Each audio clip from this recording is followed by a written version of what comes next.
சும்மானக்கா மக்களே, என்ன மக்களே, காலங்காலத்தில் வியானா அவங்களுக்கான வேலைகள் ஆரம்பிச்சிட்டாங்க போலயா. வீட்டுக்குள்ள இருக்கிற எல்லா சில்லறத்தனத்தையும் பண்ணிட்டு இருக்காங்க ப்ரோ. கேமரால வரணும்னு சொல்லிட்டு வீட்டுக்குள்ள அடிமட்டத்துக்கு இறங்கி ஒரு சில சில்லற வேலைகளை பார்த்துட்டு இருக்காங்க. அந்த வகையில் நேற்று ஒருத்திக்கு பார்த்துருப்பீங்க, வீட்டுக்குள்ள எந்த ஒரு கிளாஸையும் அட்டன் பண்ணாம எஃப்ஜே கூட ஒரு மாதிரி கடலை போட்டுக்கிட்டு ஒரு மாதிரி சுத்திட்டு இருந்தாங்க. இன்னைக்கு காலைல என்ன பண்ண ஆரம்பிச்சிட்டாங்கன்னா, இவங்களுக்கு போர் அடிக்குன்னு சொல்லிட்டு வீட்டுக்குள்ள இருக்க எல்லாரையும் நோண்டிட்டு இருந்தாங்க. ஓகேவா, முக்கியமா விக்ரம போட்டு பயங்கரமா நோண்டிட்டு இருந்தாங்க. அப்படி நோண்டிட்டு இருக்கும்போது அங்க தொட்டு இங்க தொட்டு கடைசியில் பிக் பாஸே தொட்டுட்டாங்க ப்ரோ. பிக் பாஸ் ஒரு பொருளை ஃபுல்லாவே டெஸ்ட்ராய் பண்ணிட்டாங்க. எனக்கு தெரிஞ்சு இதுவரைக்கும் எந்த ஒரு சீசன்ல இந்த மாதிரி ஒரு சம்பவம் நடந்தது இல்ல. முதல் முறையா ஒரு சீசன்ல ஒரு தற்கொலை இந்த ஒரு விஷயத்தை பண்ணிருக்காங்க. இதுக்கு எனக்கு தெரிஞ்சு பயங்கரமான பனிஷ்மெண்ட் கிடைக்கும். சொல்ல முடியாது. சாட்டர்டே சண்டேல வச்சு செய்யறதுக்கான வாய்ப்பு இருக்கு. அப்படி இல்லைன்னா சாட்டர்டே சண்டேல ஒரேடியா பெதறில் அடிச்சு வீட்டுக்கு அனுப்புறதுக்கான வாய்ப்புகள் கூட இருக்கு. ஏன்னா அந்த அளவுக்கு தேவையில்லாத வேலைகளை பார்த்துட்டு இருக்காங்க. இப்போ வீட்டுக்குள்ள எல்லாரும் சேர்ந்து வியானாக்கு ஆப்போசிட்டா மாறி இருக்காங்க. அதனால எனக்கு தெரிஞ்சு இன்னைக்கு ஒரு தரமான சம்பவம் இருக்கும் நான் நினைக்கிறேன். பண்றதெல்லாம் சில்லறத்தனம் ப்ரோ, ரொம்ப சில்லறத்தனம் பண்ணிட்டு இருக்காங்க. சும்மா அந்த கேமரால வரணும்னு சொல்லிட்டு அவங்கள கேமரா ஃபோக்கஸ் பண்ணும், அதுக்கு என்னெல்லாம் பண்ண முடியுமோ எல்லா வேலையும் பார்த்துட்டு இருக்காங்க. அது என்னென்ன விஷயம் அப்படிங்கிறது மொத்தமா பார்த்துடலாம். அது மட்டும் இல்லாம இந்த முதல் ப்ரோமோல ஒரு சீன் வந்திருக்கும்ல, நம்ம விஜய் பார்வதிக்கு ஒரு மொட்டை கடிதாசி போட்டிருப்பாங்களே, அது யார் எழுதுனாங்கிறது நமக்கு தெரியும். அதுவும் வியானா தான் எழுதியிருப்பாங்க. அந்த மொட்டை கடிதாசில ஒரு விஷயத்தை மென்ஷன் பண்ணியிருப்பாங்கல்ல, குட்டி வாடனை காயப்படுத்தி தர்மலிங்க சாரை தன் வசப்படுத்தி கிச்சனுக்கு இழுத்து கொண்டாருன்னு சொல்லி ஒன்று போட்டிருந்தில்ல, அதை ஏன் எழுதியிருக்காங்க அப்படிங்கிற விஷயம் இப்பதான் எனக்கு புரிய வருது. வீட்டுக்குள்ள ஒரு சில சம்பவங்கள் நடந்திருக்கு. உண்மையாவே குட்டி வாடனுக்கு கையில காயம் பட்டிருக்கு ப்ரோ.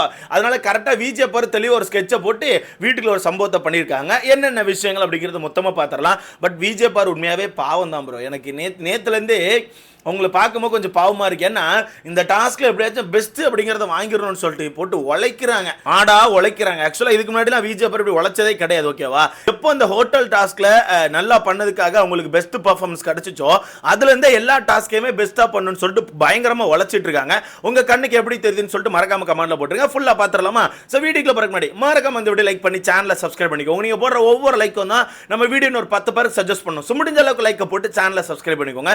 ஃபர்ஸ்ட் நம்ம வியானாக்கான ஒரு சில்லறத்தனத்தை பார்த்துடலாம். வியானாவை பொறுத்தவரைக்கும் உங்களுக்கே தெரியும், நேத்துல இருந்து கேமரா வந்து தன்னை ஃபோக்கஸ் பண்ணணும்னு சொல்லிட்டு இருக்கிற எல்லா சில்லற வேலையும் பார்த்துட்டு இருந்தாங்க. வீட்டுக்குள்ள எந்த ஒரு கிளாஸையும் அட்டென்ட் பண்றது இல்ல. வேனுக்குன்னு எஃப்ஜே கூட சேர்ந்து ஒரு மாதிரி காதல் கதையை பேசிக்கிட்டு சுத்திட்டு வந்துட்டு இருந்தாங்க. அண்ட் வீட்டுக்குள்ள வேனுக்குன்னு எல்லாருக்கான பொருளை எடுத்து ஒளிச்சு வைக்கிறது, எல்லாரையும் வம்பிழுக்கிறேன்னு சொல்லிட்டு நிறைய விஷயங்களை பண்ணிட்டு இருந்தாங்க. அப்படி இருக்கும்போது காலையில என்ன பண்ணியிருந்தாங்கன்னா, ஒவ்வொருத்தரையா பிடிச்சி நோண்டிட்டு இருந்தாங்க. இதுக்கு முன்னாடி வியானா இப்படி பேசி நான் பார்த்ததே கிடையாது. வியானா வந்து அவங்களுக்கு ஏற்ற மாதிரி அவங்க கேரக்டர் மாதிரி ஒரு சில விஷயங்கள் பண்ணிட்டு இருக்காங்க. அப்படி இருக்கும்போது காலைல வந்து எல்லாரும் பிடிச்ச ஒரு மாதிரி நோண்டிக்கிட்டு விக்கல் சிக்கரம்கான அந்த அது பேர் என்ன ஐடி கார்டெல்லாம் உருவி கிழிக்க போறேன்னு சொல்லிட்டு ஒரு மாதிரி டிராமா பண்ணிக்கிட்டு நிறைய விஷயங்களை பண்ணிட்டு இருந்தாங்க.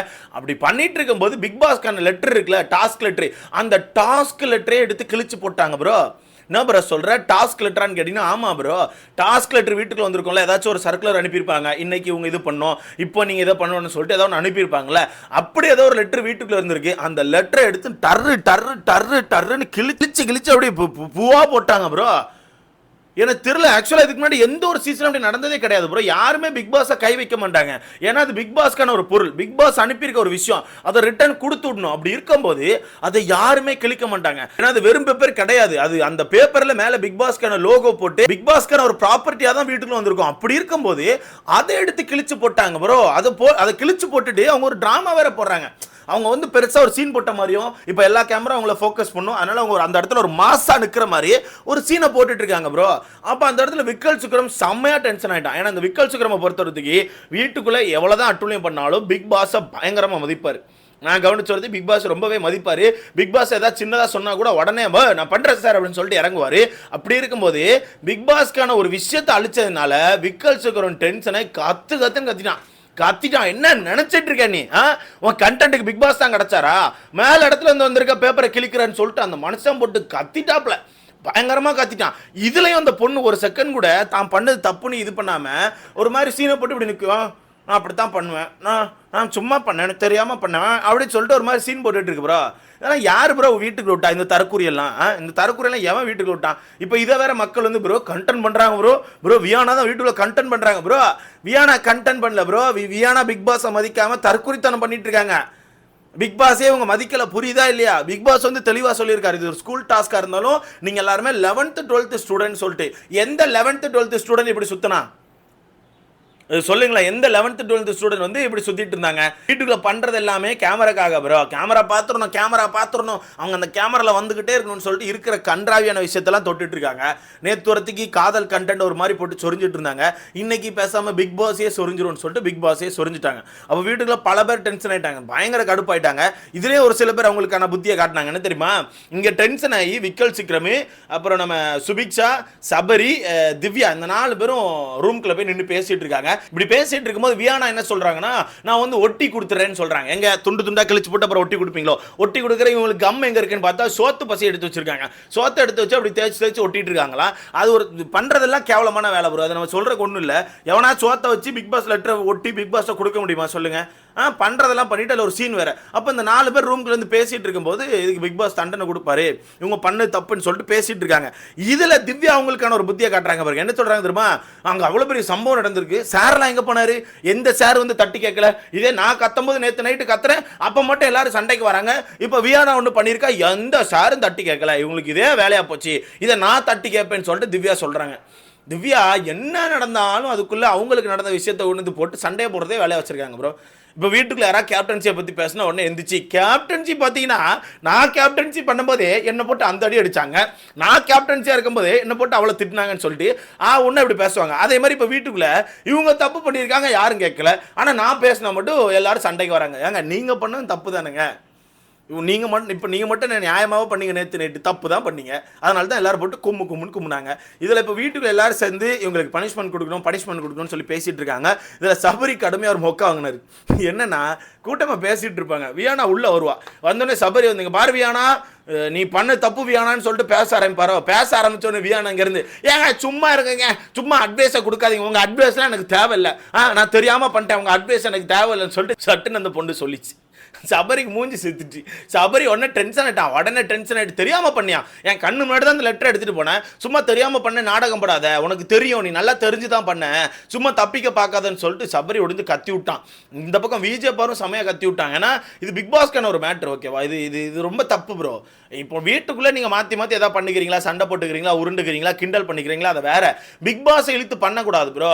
ஆல்ரெடி இந்த சீசன் பிக் பாஸை மதிக்க மாட்டேங்காங்கன்னு சொல்லிட்டு ஒரு கெட்ட பேர் இருக்குது. அதனால் பிக் பாஸே வீட்டுக்குள்ள சொல்லியிருக்காரு, என்னை வந்து ரொம்ப விளையாட்டாக எடுத்துக்காதீங்க, நான் வந்து உங்கள்கிட்ட ஜாலியாக பேசுகிறேன்னு சொல்லிட்டு அதை வந்து ஒரு மாதிரி ரொம்ப தலைக்கு எடுத்துக்காதீங்க, அது தப்பு, நான் வந்து எப்போ டென்ஷன் ஆவேன்னு தெரியாதுன்னு சொல்லிட்டு அந்த மனுஷன் முன்னாடியே சொல்லிட்டார்.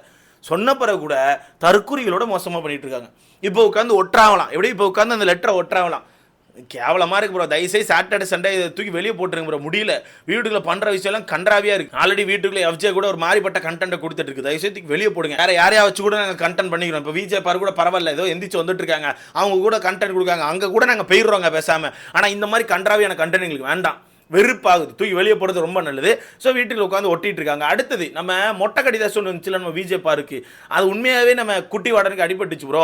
குட்டி வாடன் உட்காந்து பாத்திரம் கழுவிட்டு இருக்கும்போது ஏதோ ஒன்று டப்புன்னு கையில் கிழிச்சிட்டு போல, விரல வந்து வெட்டி இருக்கு, தலைமை விரல அப்படி பிடிச்சி தூக்கிட்டு சுற்றிட்டு இருக்காப்புல. இப்போ தான் கழுவி பிக் பாஸ் கூட்டு கெட்டு போட்டு அனுப்பியிருக்காப்புல. அதனால தான் நம்ம அவங்க பேர் என்ன, வியானா அவர்கள் அப்படியே எழுதியிருக்காங்க, குட்டி வாடன் கையில் காயம் அப்படின்னு சொல்லி இந்த லெட்டர் எழுதியிருக்காங்க.